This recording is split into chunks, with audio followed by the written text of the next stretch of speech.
Hi everyone, today I'm going to explain to you the honey industry in 5 minutes. Bees will only produce honey if they have a queen. Queen bees are often artificially inseminated, which means that the honey industry first kills by crushing and squeezing a male bee to take out his semen, and then they forcibly insert it in the queen bee's vagina. Then the queen bees are sold online and sent by mail. They are often killed or injured during transportation. But nobody cares. When beekeepers receive the queen they purchased, they either hold onto her legs or squeeze her thorax enough not to kill her and then proceed to amputate her wings by a process called clipping, so she can't escape, and mark her using an enamel paint pen. Enamel paint, for those who don't know, has a high toxicity and causes symptoms such as dizziness, extreme headache, poor coordination and vision, and brain damage. Which is conveniently how the honey industry wants the queen bee to eat. We can often be defenseless and unable to run away. And since bees have a very strong bond with their queen, they will never abandon her. Bees live in the honeycomb, which is a place they work incredibly hard to create.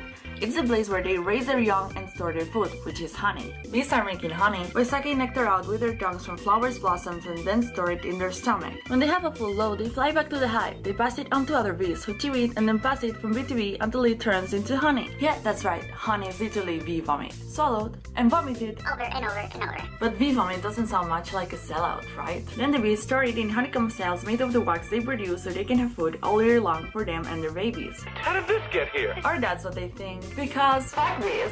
We want that shit. It's not like if we had any other sweeter alternatives anyway, right? Also, if hundreds of bees are crushed in the process of taking out and putting back the hive panels or removing honey and wax, it's just collateral damage, bro. And if they try to defend themselves, Cuts the fuck out of them.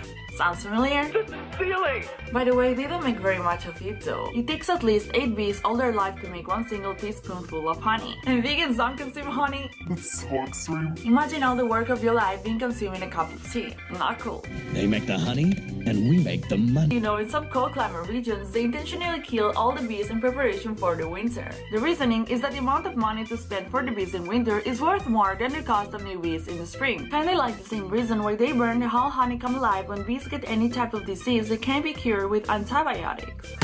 It's all about the motherfucking money. But bees are massively dying. I heard that purchasing honey would help the bees population. While the EPA, which is the Environmental Protection Agency, stated that what causes the mass die-off of bees are chemical pesticides referred as neonicotinoids. What? Bees are being killed by a pesticide that the main function is to kill insects?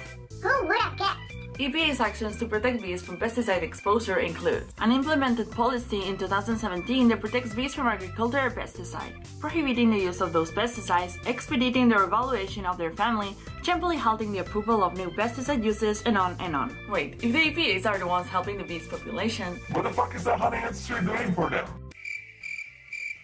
exactly. The honey industry is like that guy in class who didn't do anything but got all the credit. But there's something we can do. Crops destined for animal feed are sprayed with 2 to 20 times the amount of pesticides used on crops destined for human consumption. That means that food crops destined for the meat industry are 2 to 20 times more dangerous to bees than crops destined for the consumption of vegetables for humans. Also, it takes from 3 to 20 pounds of plant protein to produce just 1 pound of animal protein. So a non-vegan diet will always need more land, therefore even more pesticides than a plant-based diet. So if the bee population went extinct or incredibly decreased, that's how our food variety would look like. Quite depressing, to be honest. What about the health benefits of honey? According to nutrition data, a typical batch of honey supplies 82% of sugar. Honey has similar effects as sugar on blood glucose levels. This is especially problematic for people with diabetes and insulin resistance. 1 tablespoon of honey contains 64 calories, which is higher than sugar at 48 calories per tablespoon. Honey contains a type of bacteria called Clostridium, which has been found that can develop infant botulism in young children. If we need another proof that these corporations only care about the money, we can just take a look to what does the big amount of products for children contain. Honey is also bad for the teeth. 1 in 8 children suffers to decay by the age of 3 caused by products made of honey, and is bad for your skin. According to scientists, the glucose, fructose, and carbs found in honey cause collagen damage. Too much honey can lead to blood sugar issues in healthy people too, increasing the risks of weight gain, type 2 diabetes, and heart disease. Hey, if you love the taste of other species' vomits, no judgments here! You can try alternatives like agave syrup, which has a low glycemic index, apple cider syrup, which has potassium, protein, vitamin C, riboflavin, and niacin, and maple syrup, which is not so healthy, but none of them involve the enslavement or death of bees. And just for the record, ecological and regular honey in terms of bees' healthcare are the same. Resuming, honey is all about the money.